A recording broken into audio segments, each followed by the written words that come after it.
Good morning. It's Friday, the 10th of July, 2020. Welcome back to the best On Ground Weekday Kickoff, where the premise is simple. 5 big stories in the world of sport delivered to you before 8 o'clock every weekday, less than 15 minutes in length. So it's short and sharp, and we bring along some of the best sports minds in the country to give us their insight and their knowledge. Julian de Stoop joins me today. How are you, Jules? I'm well, Pete. How you going? Mate, I'm going well. In fact, I'm going probably a little bit better than Greg O'Rourke, the head of the A-League. And that's where we're going to start this morning with a yarn by Dominic Bossy and friend of the show, Vince Rugari, in the Sydney Morning Herald. Basically looking at the 3 Victorian teams who have finally been granted an exemption to move into New South Wales to get that A-League season up and running, but also looking at the A-League chief, Greg O'Rourke, and the uncertain future, I guess, that he faces due to the way he's handled this last week. Talk me through how culpable O'Rourke is for the embarrassing episode and exactly what's gone on.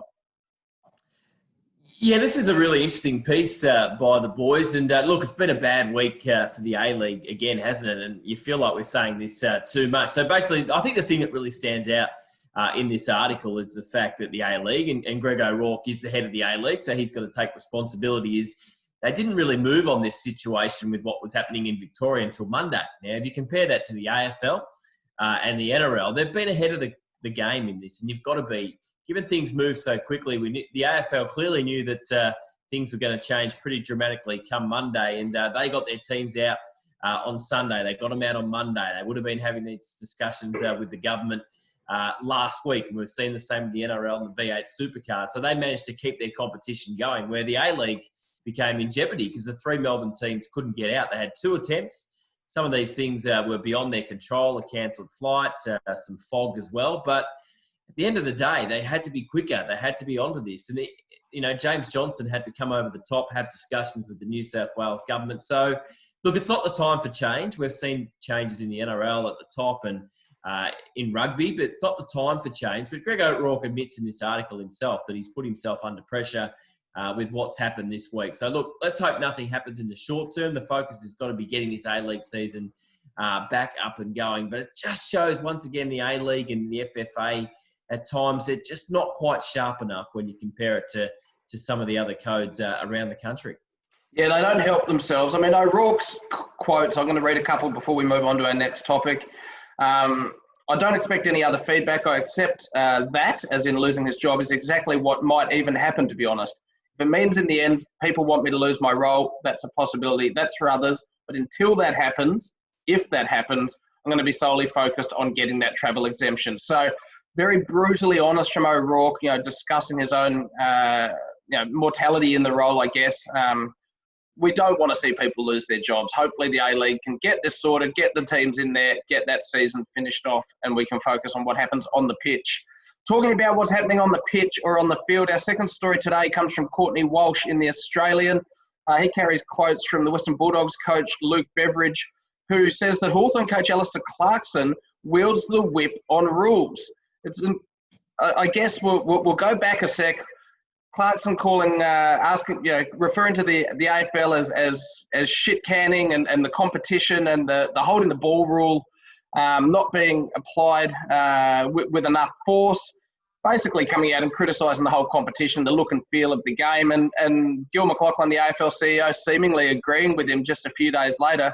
Beveridge, who we know worked as an assistant to Clarkson during a successful time at Hawthorns, basically said, hang on, how's this opposing coach coming out saying this stuff and getting competition changed around that? Talk me through where this one sits.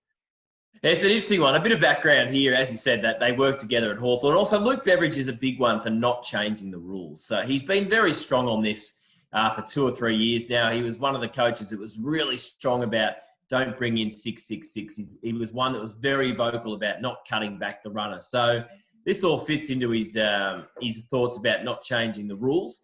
Look, no doubt Alistair Clarkson is probably the most powerful voice in footy. There was a bit of controversy a couple of years ago when he organised a catch-up with Gil McLachlan. Certainly the numbers in holding the ball went through the roof last week.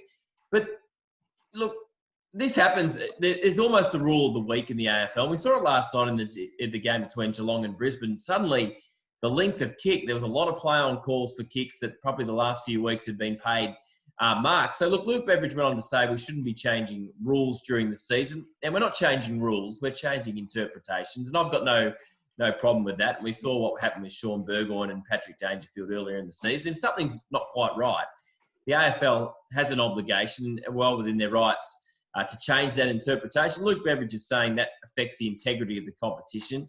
I don't think that is quite the case, but his main point was Alistair Clarkson's got every right as a spokesperson and a statesman of the game to speak up, but the AFL buckled. Now, given that what happened with the free kicks last week and the statistics, you can see why he makes that point. But so I think he's got a point there, but in terms of not changing interpretations and rules during the season, I don't agree with that, because if something's not working and something is not right, the AFL is well within their rights to change it. For those of you watching on Facebook and YouTube, the Golden Strainer makes its first appearance. That's how we just make sure we keep going through topics nice and quickly, short and sharp, with some fantastic points there, Jules. We're going to stay with AFL for our big story of the day, and we'll spend double the time on this. And it's a column from Wayne Carey, the former North Melbourne great, in The Age, basically why he's prepared to write Richmond off as premiership contenders. Rather than me talk through the story, I'm going to move to you to tell us what Carey's written there, Jules. Yeah, it's a really interesting piece, and he makes three main points as to why he doesn't think Richmond can win the flag. One is their injuries and the players unavailable, and we've seen last week Cochin, Presti and Nankervis got injured. We know Shane Edwards and Basher Hooley haven't travelled into the hub due to family reasons, and that really has been exacerbated now. So the players have gone into these hubs thinking they'll play 5 games in 32 days. That could now be 6 or 7 games. So certainly they might be missing some of those key players for even more games. The other point he's made is really around the motivation that he's noticed that might be lacking at Richmond this year. And I think we certainly have seen they're not playing with the same intensity they've played in recent years. And they've been pretty much at the top for 3 years. So it's hard to keep going, particularly in these circumstances.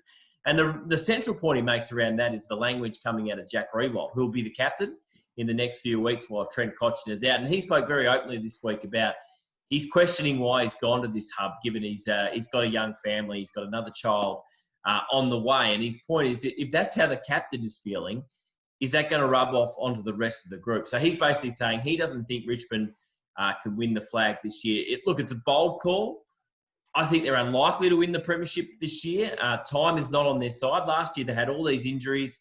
They managed to get through to the bye at 7 and 6, just outside the top 8, got most of their players back and didn't lose for the rest of the year. But the time is not on their side this year, particularly if there's more matches in these hubs, which means Hooley's not available, Edwards is not available, Presti will miss more footy, and Nankervis as well. So really good column from Wayne Carey. They play Sydney this week, which you would think would be a win. But when you look at all those players that are missing, David Asprey's another one, suddenly it is a danger game. And I think motivation's a bit of a problem for the Tigers this year. So great piece. Not prepared to write them off just yet, but I don't think they're in the top 2 or 3 premiership fancies, which they would have been at the start of the year, obviously having won 2 of the last 3.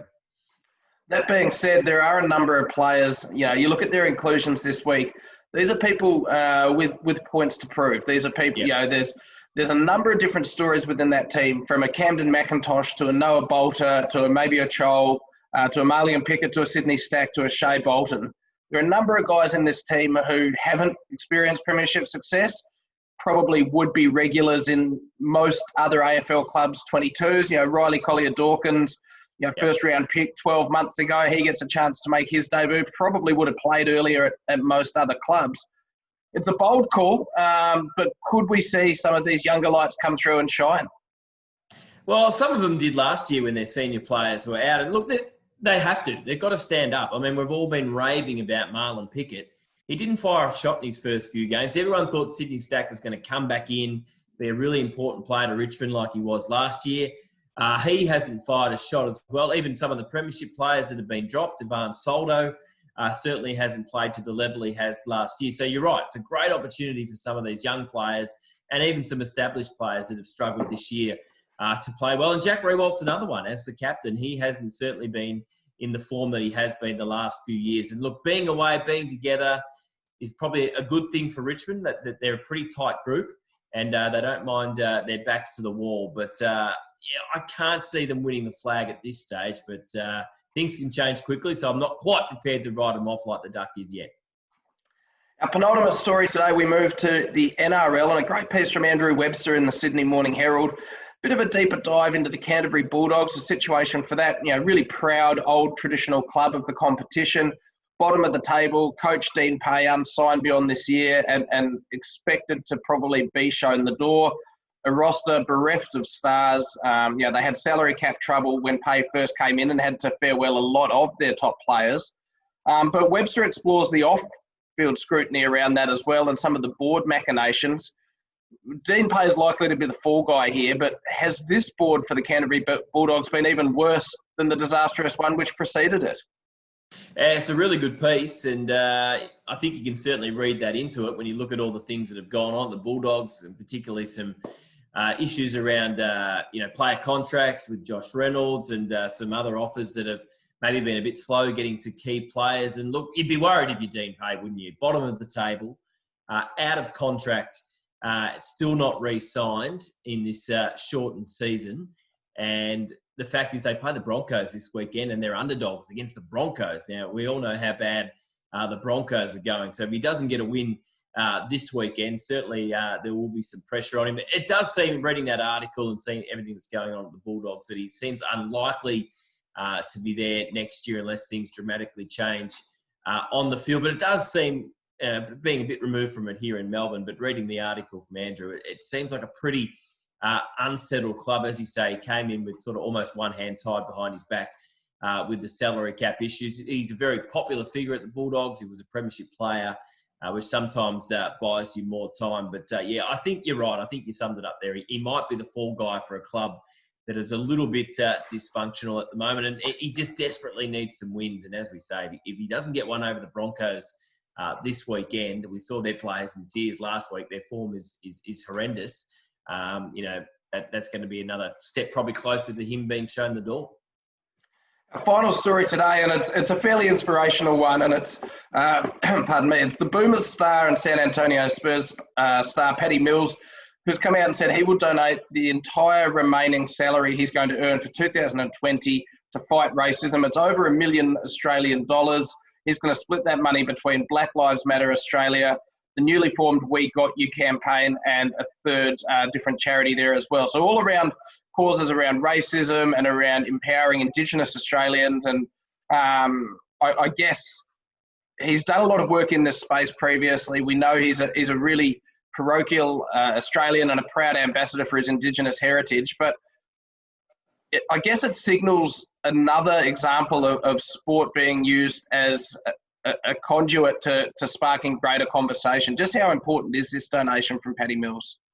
Yeah, it's massive, and well done to Paddy Mills. It's a fantastic gesture. As you say, he's been pretty big in this space for a long time. He's a fantastic ambassador for Australia. He's a fantastic ambassador for the NBA. But look, there's no doubt that sport can be powerful in all the debate and the issues around race. And we've seen it before. And I mean, some of the most powerful images in Australian rules football have been around race and the defiance against racial vilification. Nicky Winmar's jumper, which was, lifting his jumper, which was back in the news last week. Michael Long making his stand against Damien Monkhorst in the mid-1990s. So certainly sport shouldn't be the leader. I mean, that comes down to governments, that comes down to parents teaching their children, but certainly it can play its role. And we've seen it this week with the powerful words from former West Indian cricketer and now commentator Michael Holding. I mean, that has been played around the world. So no doubt with the influence that sportsmen have and sporting clubs have, sporting competitions have, it can certainly be a very powerful support to getting the message out there. We're seeing every bit of racism from fans in the AFL being called out now after previous years that we hadn't spoken about it, thinking that was the best way to do it. So, yeah, great effort from Paddy Mills. It certainly helps the cause. And as we say, sport can play a really important supportive role given how powerful it is in the community to trying to get this issue, well, hopefully one day sorted out for good. Yeah, well said. That's about all we have time for this week on the Best On Ground Weekday Kickoff. It's been great to be back for week 3 of the show. I want to thank all the journalists who've joined us this week. You can catch up on all the episodes via the podcast app, Spotify, Facebook, YouTube. You'll find it there. Jules, before I let you go, what's your one to watch in the world of sport this weekend? Oh, Pete, you're not going to like this one because it's your Demons. They have copped it this week. Absolutely, Simon Goodwin has copped it. Really tough here in Melbourne. A lot of the commentary around their performance last week. The problem for the D's, it's the same old problems that are hurting them. Well, it's a tough one against the Gold Coast, but they need to get a win. So the pressure will be ramped up even more if they can't beat the Suns. I get a feeling they'll go up and they'll get a win in Sydney against the Gold Coast on the weekend, just to take a bit of pressure off the coach there, Simon Goodwin, and hope that's the case for your sake as well. Yeah, me too. Big ins. Harley Bennell comes in, which I know Demons fans are excited about, and also Sam Wiedemann. Jules, thanks so much for your time. Look forward to catching up again next week. Thanks, Pete. Have a good weekend.